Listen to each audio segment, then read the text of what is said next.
একজন content creator যদি success হতে চায় তাহলে তাকে 4টে পরামর্শ দেব। এই 4টে পরামর্শ যদি কোনো কন্টেন্ট ক্রিয়েটর মেনে চলতে পারে এবং মেনে কাজ করতে পারে তাহলে সে এখানে সাকসেস হতে পারবে। প্রথম নম্বর হচ্ছে ধৈর্য। কারো মধ্যে যদি ধৈর্য থাকে তাহলে সে যেন কন্টেন্ট ক্রিয়েটর কাজে নামে। আমি প্রথমেই বলবো ধৈর্য। এখানে কাজ করতে আসলে তোমাকে প্রচুর পরিমাণ ধৈর্য ধরতে হবে, কারণ এখানে তোমাকে প্রচুর ধৈর্য যদি না থাকে তাহলে তুমি কাজ করতে পারবে না। তোমার ধৈর্য যদি থাকে তুমি এখানে সফলতা অবশ্যই পাবে। দ্বিতীয় নম্বর হচ্ছে তোমার ক্যাটাগরি। এখানে ক্যাটাগরি বলতে ফেসবুক যে ক্যাটাগরিগুলো চুজ করে দেয় সেটা নয়। তোমাকে এখানে যে রিলেটেড তুমি ভিডিও তৈরি করবে, একই রিলেটেড ভিডিও তোমাকে সব সময় যতদিন কাজ করবে তোমাকে সেই রিলেটেড ভিডিও বানিয়ে যেতে হবে। কারণ হচ্ছে তুমি যখন যে রিলেটেড ভিডিও তৈরি করছো, তোমার ফলোয়াররা তোমাকে সেই রিলেটেড ভিডিওর জন্য তোমাকে ভালোবাসবে এবং তোমার ভিডিওগুলো দেখবে। তুমি যদি আজকে এক ধরনের ভিডিও কালকে অন্য ধরনের ভিডিও বানিয়ে পোস্ট করো তাহলে তোমার ফলোয়ার বা তোমার যারা অডিয়েন্স তারা থাকবে না। তাই এখানে কিন্তু তোমাকে প্রচুর গুরুত্ব দিতে হবে তোমার ক্যাটাগরির দিকে। তুমি একই ধরনের ভিডিও তৈরি করবে এবং একই ধরনের ভিডিও কিন্তু তোমাকে এখানে পোস্ট করতে হবে।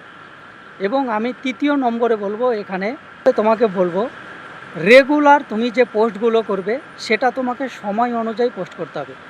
দেখো, কোনো জায়গায় তুমি যদি কাজ করতে যাও তাহলে সেই জায়গা অনুযায়ী তোমাকে একটা পরামর্শ দেওয়া হয় যে এই টাইমে তোমাকে অফিস আসতে হবে এবং এই টাইমে তোমার এখান থেকে ছুটি হবে।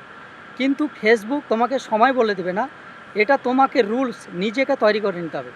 কারণ তুমি যতক্ষণ না পর্যন্ত সঠিক টাইমে তুমি পোস্টগুলো না করবে, ফেসবুকের অ্যালগরিদম কম্পিউটার দ্বারা পরিচালিত, তাই তোমাকে এখানে সঠিক টাইমে এবং টাইম নির্বাচন করতে হবে নিজেকে এবং সেই টাইমে তোমাকে এখানে পোস্ট করতে হবে। আর টাইম অনুযায়ী যখন তুমি পোস্ট করবে দেখবে তোমার ভিডিওগুলো এবং তোমার পোস্টগুলো ধীরে ধীরে রিচ পাবে। তাই তোমাকে এখানে সময় নির্ধারণ করে সময় মতো পোস্ট করতে হবে। এবং তৃতীয় নম্বর হচ্ছে তোমার কমেন্ট। তোমার পোস্টে যত কমেন্ট আসবে সেগুলো সঠিকভাবে রিপ্লাই দিতে হবে। ধরো কেউ তোমাকে এখানে এমনভাবে কমেন্ট করলো, সেই কমেন্ট দেখে তুমি যদি রাগান্বিত হও তাহলে হবে না। যে যেরকম কমেন্ট করবে তাকে সেই রকম কমেন্টের রিপ্লাই দিতে হবে এবং চেষ্টা করবে কেউ যদি তোমাকে অন্য রকম কমেন্ট করে সেই কমেন্টের রিপ্লাই না দেওয়া। কারণ তুমি যদি তাকে তার পাল্টা জবাব দিতে যাও তাহলে তুমি এখানে কাজ করতে পারবে না। তাই চেষ্টা করো তার কমেন্টের রিপ্লাই না দিয়ে তাকে এড়িয়ে যাওয়া। এবং তুমি যদি এই 4টি কাজ তুমি মেনে চলতে পারো তুমি এখানে সফল কন্টেন্ট ক্রিয়েটার একদিন হতে পারবে। তাই প্রথম নম্বর হচ্ছে তোমাকে এখানে ধৈর্য লাগবে। দ্বিতীয় নম্বর হচ্ছে তোমার ক্যাটাগরি, একই রিলেটেড ভিডিও এখানে পোস্ট করে যেতে হবে। এবং তৃতীয় নম্বর হচ্ছে তোমার সময় নির্ধারণ করে সময় মতো তোমাকে এখানে পোস্ট করতে থাকতে হবে।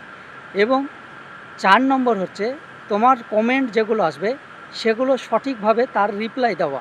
তোমাকে এখানে এই কাজটা করতেই হবে যতদিন না সফলতা পাচ্ছ। এইভাবে তুমি যদি এখানে কাজ করতে পারো তুমি একসময় সফল একজন কন্টেন্ট ক্রিয়েটর হতে পারবে।